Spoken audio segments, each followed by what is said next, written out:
I know I might as well just take a break, because it'll take like at least 10 minutes for all these clocks to cycle through their chimes. But every so often, I play a lot of music by a composer that lived from 1670 to 1738. And he had a clock from Scotland that was built in the late 17th century. Wow. And because of the way this guy traveled around Scotland, Ireland, England, and Wales, it was more likely that that clock had actually been in the presence of the composer than not. So that kind of gave me some chills. I was like, I'm playing this guy's music. That clock has heard it before from the guy that wrote it. What connected you to harp? What stage in your life were you like, this is the instrument I'm connected with? Well, it's kind of a silly story. I was playing, I was teaching actually some folk music instruments, like dulcimers and stuff, Irish traditional music. So I was interested in traditional Irish music to begin with.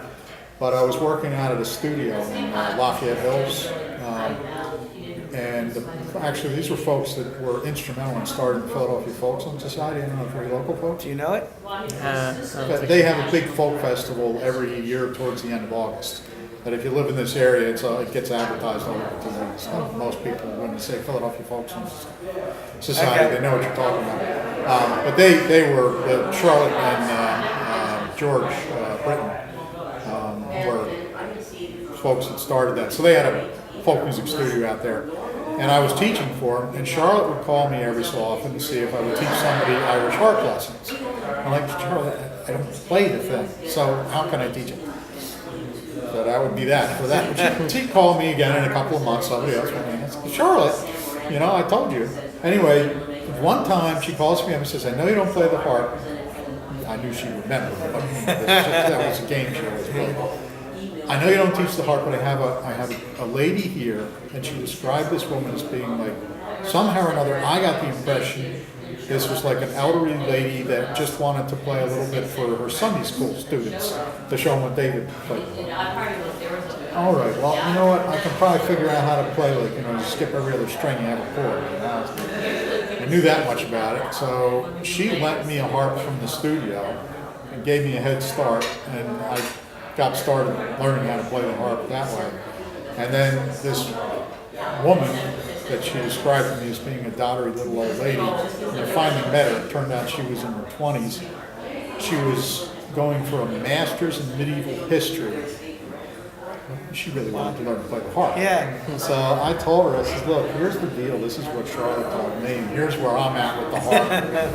I can work with you if you want. If you don't, I understand. But she had already talked to like some of the Philadelphia orchestra members about harp lessons, and she kind of felt intimidated because she'd never really had any formal musical training. So I told her the way I would try to teach her, and which was by ear, kind of folk method, And she liked that idea, so I worked with her. We literally learned the harp together. Wow. So that's the story. And you still keep in touch with her? But, I wish I did, because she was a real sweet person, and probably my wife would be giving me trouble. Good move. She was blonde, and she was and 20, yes, good move. She was, but it was fun because my son Tim was about the same age as her son, so he used to come. I worked with her quite a while at the Britton Studios, and then she got to the point where she was busy doing. I'm not exactly sure why, but we ended up going out to her house to do lessons. So I'd bring Tim, and he and her little boy would play together all the time. So she came to the house and met my wife a few times, birthday parties and things like that. So there was nothing there. She was, but I do wish that I had kept in touch with her. She's, a lot of the pieces that I play out there are pieces that she said, "Oh, can we learn this?" Wow, that's the connection. And I still play, So naturally, every time I play them, I think about, what. That was one of Turner McGann's suggestions. So it's... and here we are talking about her. Yeah, which, I don't much like talking about myself, so I usually avoid that question. Just the other night, I had a crew in that I was walking over, they asked me to go upstairs to play for them specifically, and I'd done it before in the cellars, so I sort of knew. these people. And they had a family with them that had some little girls. So I'm like racking my brain thinking about, okay, what's an appropriate historical, a lesson that I can, teach is like a story, something that might be a little entertaining, but still they would understand. So I thought of something, and then when I went over to the table, it was like her husband was like, have asked one question, ask one question. I'm like, okay, he's gonna stump me, he's gonna ask me some historical question. All right, what's this? I'm hoping for a challenge. Question was, how long did it take you to grow that beard? Who the hell cares? You're sitting in a place that's the recreation of arguably the birthplace of one of the most important nations in the world that established some of the most important ideas of freedom that the world is literally copying today. What are you asking me about? Beard. Shave the damn thing off when I get home. But the story that I was going to tell the girls was that you guys are probably familiar with some of the history of this building, right? Just what my son was reading on the internet. What's that? I was just reading the timeline on the website, but that's all I know. Oh, that. Yeah, I don't know. Did you? I'll give you 3 guesses as to a glaring error if it's the timeline that I'm thinking of. Mm-hmm. You didn't notice? No. Not a history buff? Not really. Is it the timeline that says September 1st, the Continental Congress met here? Yes, I Is that think one? that's what we. Okay, and then it names 4 famous founding fathers. Well, if you know your history, you know 2 of them were not here. Ben Franklin was not at the first Continental Congress. In '74, he was still in England. Okay, and Jefferson, interestingly, he was not chosen as a delegate from Virginia for the first Continental Congress. But he was trying to get here because he wanted to come and be like a fly on the wall. So he wanted to hear what was going on. But he actually got sick, so he turned back and went back home again. So he didn't make it to the September. I told the people to change that, upstairs. It's been years, it's still the same. Still there. I'm like, one day somebody important is going to notice that and roll you over the coals on the internet, one day. But, I don't know. I'm just a hard player, so what the hell do I know? Except for I know where Ben Franklin was when the first Continental Congress met. But that was a very important meeting here, and like I said, that actually, what spawned the meeting of the first Continental Congress, I always argue, was the very first, most important landmark meeting that occurred here, was actually spawned by Paul Revere, who actually, in May 19th of 1774, showed up in Philadelphia here because, he and his son, Sam Adams, some other rowdies in Boston, got a little crazy with some chests of tea, December, the prior December of 73, So they come down here all beside themselves because King George III is going to enact the already passed Boston Port Bill. So Paul Revere comes running down here to try to get sympathy from Philadelphians.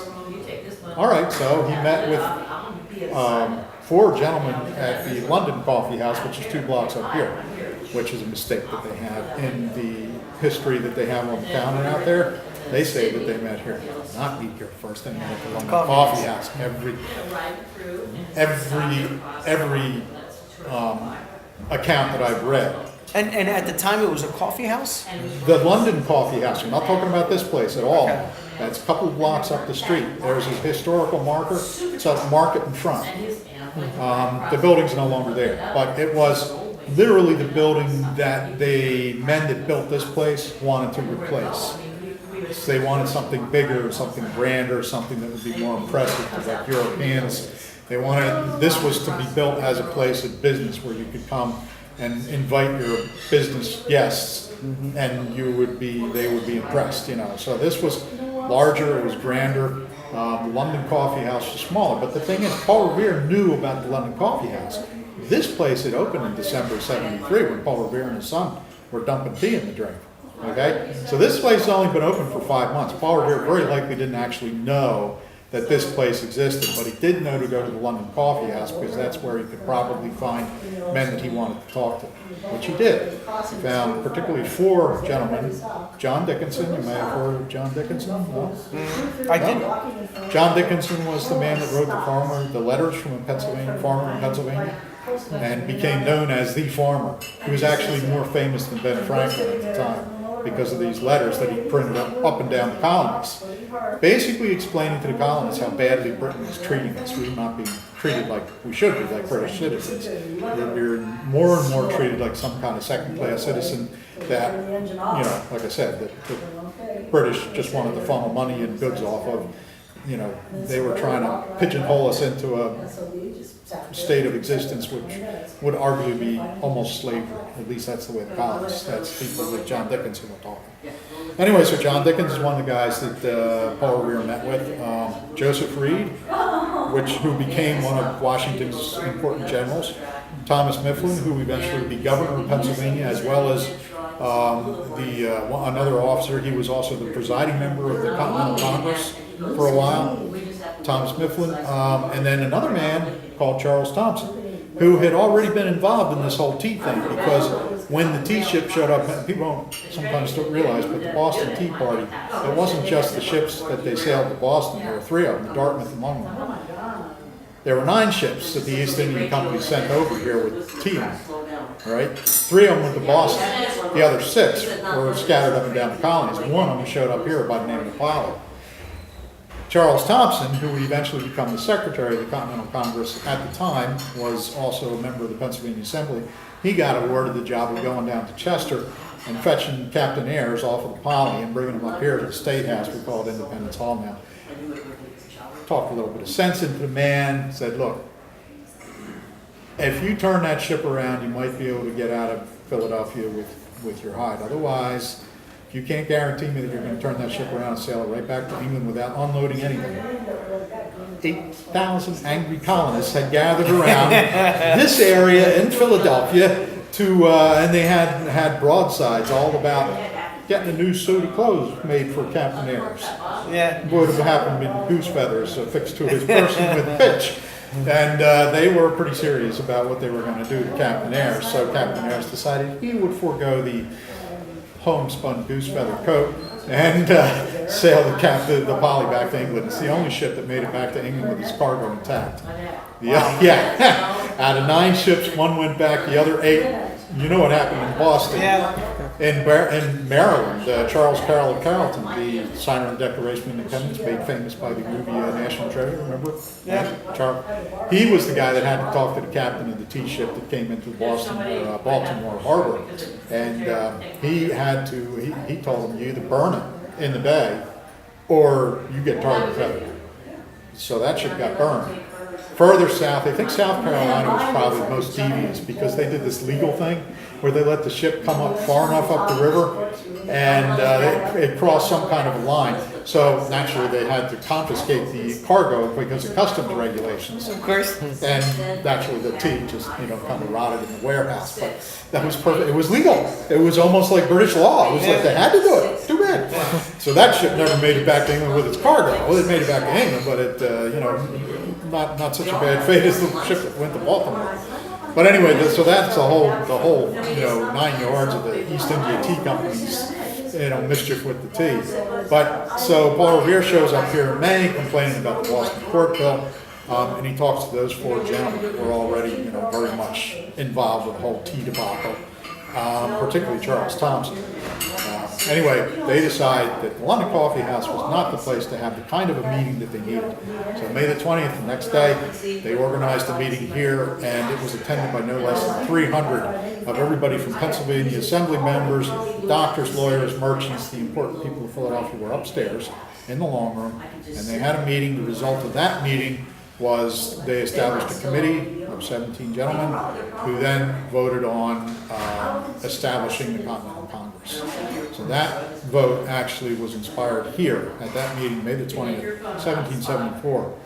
I argue that meeting, if you wanted to point to a single meeting that you could call the birth of our nation, that would be the one, because not only did the 4 members that I talked to, Dickinson, Reed, Mifflin, and Thompson, 2 others that were out and out Tories, make speeches, all with their point of view. Charles Thompson actually got so worked up that he fainted during the speech. And history tells us that he actually, when they revived him, grabbed his notes, got up and finished his speech. Some historians call Charles Thompson the Sam Adams of Philadelphia. This guy was a firebrand. He was very active in the Stamp Act Congress, and he was ready to part ways with Britain 10 years before anybody else. So he was ready to go. So my neighborhood is Dickinson, Reed, and Mifflin. South Philly? Yes. Oh, yeah. I wonder why there's It's no named- Thompson Street. Name for, there is actually. Oh, okay. You could probably look it up on your machine there, but there is, I forget where it is. It seems to me it's more like up by Spring Garden Okay, somewhere. got It's it. in a Maybe different that's neck of the my woods. But a lot of those names down in your neck of the woods, Reed, Thompson, Dickinson, Mifflin. And we're on Bancroft Street now for the Civil War general. Right. I'm just trying to think. There's a few other names down there that were charter members of this building. Wow. I can't think of anybody offhand now since it's like the clock standing right. But anyway, but the gentlemen that actually put their money up to build this place, this was a building, it was built by a charter membership. And the men that built this place were men like John Dickinson, who would be sort of second-tier founding fathers. Men that I like to tell people that had they not been the support, the scaffold on which the famous founding fathers stood and did their work, that wouldn't have happened. These were guys that were in the meetings voting. I think 4 or 5 of the guys that chartered this building ended up signing the Constitution. One of them, George Clymer, signed the Declaration of Independence and the Articles of Confederation and the Constitution. So these guys, he was a lawyer, but he was also a member of the Pennsylvania Assembly. So these guys were all the guys that were, in the room when it happened, like the Hamilton play likes to say. And they put £1,000 in each to build this place. There were at least 54 of them, and several of them became generals and fought in the Revolution.